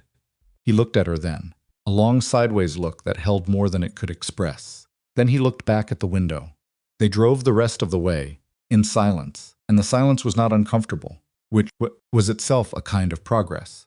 Matteo Vane's formal charges were filed on the 41st day. The list was long and specific, and the pharmacological murder charge for the death of Dante's father sat near the top of it, in plain legal language, unambiguous. Dante read the filed charges on his phone, in the main sitting room on a Tuesday evening. Serafina was in the same room, reading something else. She watched him read. She watched him reach the charge she knew he was looking for, and stop there, his thumb stilling on the screen. He sat with it for a long time. Then he set the phone down, face up, the charge still visible on the screen, and he said he was at the funeral, carried the casket. "I know," he cried. He said it without inflection, as pure fact. "I remember thinking Matteo never shows anything, and he cried at that funeral, and I thought, this is how much he loved my father." She didn't say anything. There wasn't anything to say that would make that better. Some pieces of information simply have to be lived with, absorbed over time into a new understanding of the past, and no words accelerate that process. After a while, Dante picked up the phone and turned it face down. "He'll die in custody," he said. "He's 61 and the charges will take years and he'll die in custody. Probably. Is that—" He stopped. The question didn't have a clean ending and he seemed to know it. "I I don't know what it is, she said honestly. I don't think there's a word for it that's accurate. He looked at her. Do you think about Enzo? Sometimes. Are you angry at him? She considered the question with the genuine attention it deserved. Not exactly, she said. He was in an impossible position for a long time, and he made compromised choices inside it. And then at the end he made a less compromised one. She paused. I'm not sure anger is the right response to that. I'm not sure what the right response is. Dante was quiet for a moment. I want to be angry at everyone, he said. At Matteo, at Vivienne, at Enzo, even at you occasionally. He held her gaze when he said it, not accusatory but honest. Federal exposure. I understand why you built it the way you did. I understand it was necessary, and there are still moments when I want to be angry at you for it. You're allowed to be angry at me, she said. I know I am. He looked away. I'm trying to be accurate instead. About what I actually feel versus what I want to feel. He made a small gesture, an unfinished motion. I'm not very practiced at it. I know, she said. I've noticed. Something moved across his face that was close to a smile. Not quite, but close. On the 53rd day, she went to the safe deposit box in the city 200 miles away, the one registered under her maiden name, and retrieved the one remaining item she'd stored there. Not documentation, not the secondary mechanism, which was now in federal evidence. Just a photograph. It was a photograph she'd found 6 years ago in a drawer of Dante's father's desk, the week after the old man died, when she'd been sorting through his belongings. Photograph of the old man and Matteo, 20 years younger, standing outside what appeared to be the original Vercelli property before the estate had been built. They were laughing at something genuinely, the unself-conscious laughter of two men at the beginnings of something they believed in. She'd kept it because she'd thought, at the time, that it was worth keeping, a record of something that had been real before it became complicated. She drove back to the estate and went to the main hall and stood in front of the glass case where the relic sat. She looked at the photograph, then at the relic. Then she put the photograph in her jacket pocket and walked upstairs. She would decide later what to do with it. Keep it or destroy it or give it to Dante and let him decide. The decision didn't need to be made today. Some things could wait. On the evening of the 58th day, Serafina sat at the table in the east kitchen, her table, the small one, the one she used when she didn't want formality. And she had coffee and looked at the garden through the window and let herself be still. She was not happy in any simple sense of the word. She was not at peace, not resolved, not standing on the far side of something that could be called a triumph. She was tired in a way that had worked its way into the structure of her, and she was changed in ways she was still in the process of mapping, and she was living in a house and a life that were both in the long, unglamorous process of becoming something different from what they had been. She was still here. That mattered. Dante came in and poured coffee and sat across from her, and they sat together in the quiet kitchen, with the garden visible through the glass, the frost still on the grass, in the shadow of the wall where the sun hadn't reached, the amber path lights burning even in the daytime now, because someone had not adjusted the timer and neither of them had gotten around to fixing it. He didn't say anything. She didn't say anything.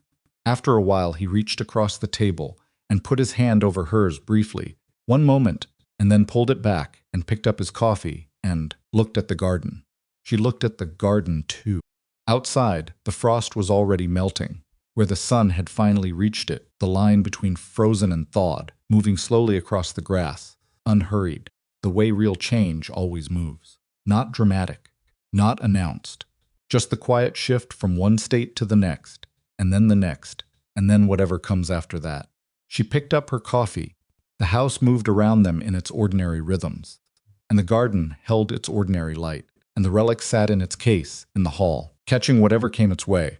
And the two people at the small kitchen table stayed where they were for a while longer, not speaking, not needing to, just present inside the ordinary, irreplaceable fact of a morning that had arrived after a very long night. Fade to black.